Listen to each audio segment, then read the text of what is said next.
अस्सलामुअलैकुम वरहमतुल्लाहि वबरकातुहू। प्यारे भाइयों दोस्तों, उम्मीद है आप लोग खैर वाफ़ियत से होंगे। आज के इस वीडियो के अंदर इंफ्रास्ट्रक्चर की एक ऐसी कंपनी जो एक टाइम में बड़े फोकस में थी और अच्छे रिटर्न दे रही थी, लेकिन अभी फ़िलहाल अपने हाई से 60% डाउन है। एक ऐसी कंपनी के बारे में हम आज के इस वीडियो के अंदर बात करेंगे, उसका फंडामेंटल और टेक्निकल एनालिसिस करेंगे। बड़े टाइम फ्रेम के एतबार से अगर देखा जाए तो एक अच्छे लेवल पर ये स्टॉक मुझे लग रहा है, लेकिन याद रहे वीडियो सिर्फ़ और सिर्फ एजुकेशन और लर्निंग पर्पज़ से है। बाय और सेल का मेरी तरफ से बिल्कुल भी रिकमेंडेशन नहीं है। आप इस वीडियो से सीख सकते हो कि किसी भी स्टॉक को किस तरीके से देखा जाता है। तो चलिए ज़्यादा टाइम वेस्ट ना करते हुए हम स्टॉक का एनालिसिस स्टार्ट करते हैं। आप यहाँ पर नाम देख सकते हो, कंपनी का नाम क्या है यहाँ पर आप पढ़ लीजिएगा। मार्केट कैप की अगर बात करें तो 745 करोड़ की ये कंपनी है। स्मॉल कैप कैटेगरी की ये कंपनी है, ज़्यादा बड़ी कंपनी नहीं है, इस बात को जहन में रखिएगा। स्टॉक का पी यहाँ पर आपको 12 का नज़र आ रहा है, उसके मुकाबले में इंडस्ट्री पी देखेंगे तो 18 का है, यानी इंडस्ट्री पी से कम पी पर आपको ये स्टॉक मिल रहा है। तो इससे ये समझ में आता है कि यहाँ पर 190 रुपये के प्राइस पर ये स्टॉक महंगा बिल्कुल भी नहीं है। ROCE की बात करें तो 27 का है, ROE की बात करें तो 20 का है, ये भी काफ़ी शानदार यहाँ पर लग रहा है। अगर कंपनी के ऊपर कर्ज देखेंगे तो बिल्कुल ना के बराबर, यानी इसको आप डेप्ट फ्री कंपनी कह सकते हो। फेयर वैल्यू की बात करें तो 286 रुपये का है, जबकि प्राइस 186 रुपये के आसपास ही ट्रेड कर रहा है। प्रमोटर की होल्डिंग अगर देखेंगे तो 70% है, जबकि स्टॉक का प्राइस अपने हाई से 60% टूट चुका है।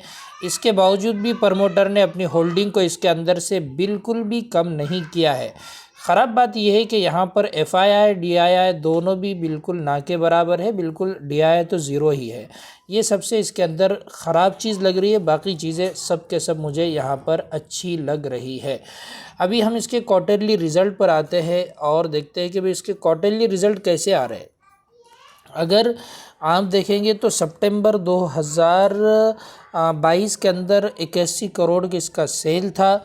अब वो बढ़कर यहाँ पर सितंबर 2025 में 100 करोड़ तक पहुँच चुका है, यानी दरमियान में यहाँ पर सेल ग्रोथ थोड़ी सी हमको देखने को मिली, लेकिन उसके बाद यहाँ पर कुछ क्वार्टर में इसका सेल थोड़ा सा डाउन होता हुआ हमें नज़र आ रहा है।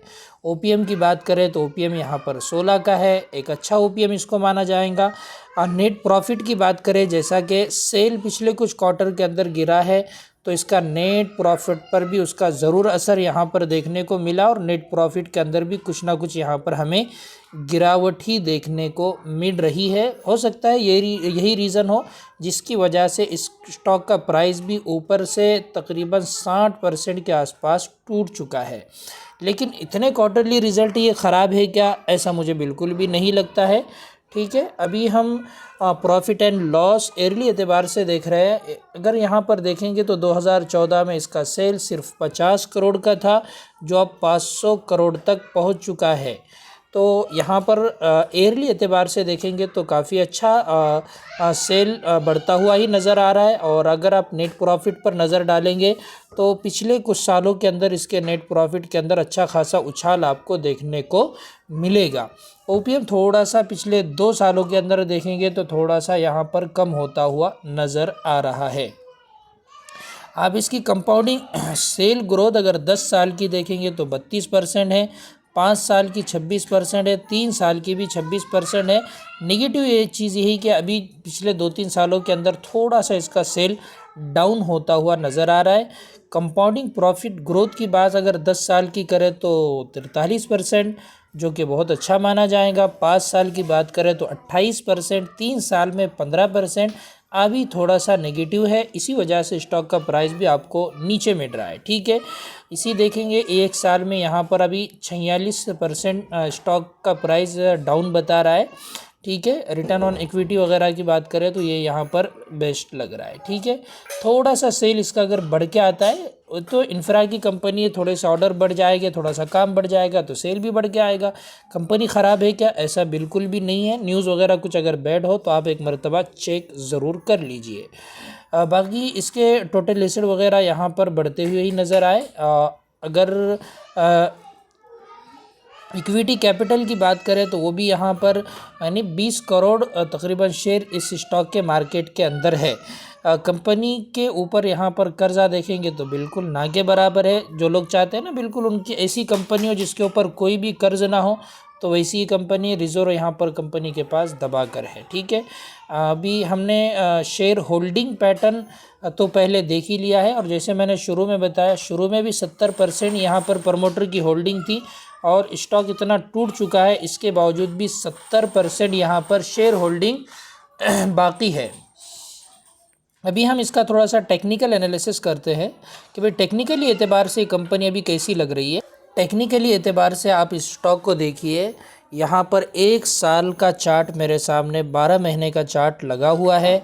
तकरीबन 497 लगभग 500 रुपये का हाई इस कंपनी ने गुज़िश्ता साल लगाया था। उसके बाद से प्राइस कंटिन्यू डाउन आ रही है, और वॉल्यूम देखेंगे तो बिल्कुल साल ख़त्म होने पर है। 2-4 दिनों के अंदर आप देखते हैं कि 2025 ये बिल्कुल ख़त्म होने वाला है, लेकिन वॉल्यूम अगर इनके मुकाबले में देखेंगे तो यहाँ बिल्कुल ना के बराबर आपको नज़र आएगा। तो ये एक चीज़ बताती है कि यहाँ पर टेक्निकली एतबार से ये कोई ख़राब चीज़ नहीं है। एक करेक्शन मार्केट के अंदर जो आता है वो नॉर्मल करेक्शन है, इसका वॉल्यूम ऐसा बता रहा है, और फंडामेंटल भी बज़ाहिर इतने कुछ ख़राब नज़र नहीं आ रहे। 6 महीने के अंदर भी देखिए प्राइस यहाँ पर डाउन है, वॉल्यूम भी डाउन है, और जब प्राइस डाउन और वॉल्यूम डाउन हो तो उसके बाद ये अंदाज़ा लगाया जाता है कि यहाँ से प्राइस ऊपर की तरफ जा सकता है। छोटा टाइम फ्रेम हमें और क्लियर करेगा इंशाल्लाह। देखिए यहाँ पर अभी 3 महीने का चार्ट मेरे सामने ओपन है। 3 महीने के चार्ट के ऊपर है ना, ये जो लेवल है काफ़ी अभी अहम लेवल के ऊपर ये स्टॉक आकर खड़ा हुआ है। हो सकता है कि यहाँ पर कोई मंथली टाइम फ्रेम का डिमांड जोन भी हमें नज़र आए। अभी देखिए यहाँ पर ये मंथली चार्ट मैंने आपके सामने लगाया हूँ, और ये महीने की जो कैंडल यहाँ पर बन रही है ये काफ़ी अच्छी कैंडल बन रही है। आप देखेंगे तो ये हैमर टाइप यहाँ पर महीना ख़त्म होने को है और कैंडल उस टाइप बन रही है। यानी जो एक सेलिंग प्रेशर यहाँ पर आपको नज़र आ रहा है, यहाँ पर जो सेलिंग प्रेशर नज़र आ रहा है, यहाँ पर जो सेलिंग प्रेशर नज़र आ रहा है, वो इस एक कैंडल के अंदर कहीं ना कहीं उसके अंदर कमी नज़र आ रही है, और नीचे से बाइंग प्रेशर यहाँ पर आता हुआ नज़र आ रहा है। और वाज़ेह रीज़न ये है कि आप लोग जानते हैं ये एक मंथली का एक बेस्ट डिमांड जोन है।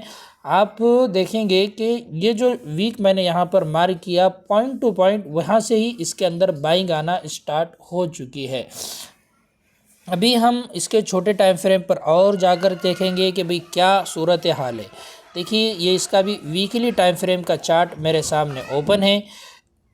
वीकली टाइम फ्रेम पर अभी इसके अंदर मतलब ये कैंडल के हाई को जब प्राइस ब्रेक करके ऊपर यहाँ पर क्लोजिंग देगा तो कैंडल स्टिक पैटर्न के बेस पर भी हम यहाँ पर एंट्री बना सकते हैं।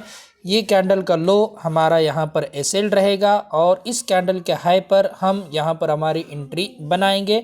थोड़ा सा टाइम लग सकता है, लेकिन ऐसा लगता है कि एक मोमेंट इसके अंदर यहाँ से आगे आना चाहिए।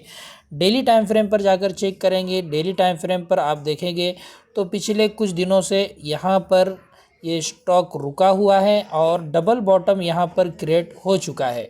आप देखेंगे तो एक डबल बॉटम पैटर्न है, इसका अगर यहाँ पर ब्रेकआउट होता है, वॉल्यूम तो यहाँ पर काफ़ी अच्छे आ ही रहे हैं, तो हो सकता है यहाँ से भी प्राइस ऊपर की तरफ जाए। लेकिन याद रखिएगा ये है स्टॉक मार्केट, इसके अंदर प्रॉफिट और लॉस दोनों चीज़ों को एक बार ही सोचना पड़ता है। आप इतना अगर लॉस लेने के लिए तैयार है तभी आप ऊपर का प्रॉफिट ले सकते हो, वरना प्राइस यहाँ से थोड़ा नीचे आएगा, यहाँ सस्टेन करेगा, हो सकता है फिर ऊपर की तरफ जाए और आप यहाँ से बोर होकर निकल जाए। इसलिए थोड़ा सा इंतज़ार कीजिए कि इस कैंडल के हाई को यहाँ पर क्लोज करके प्राइस ऊपर की तरफ रुक जाए, और फिर आप इसके अंदर कुछ सोचना चाहे तो सोच सकते हो।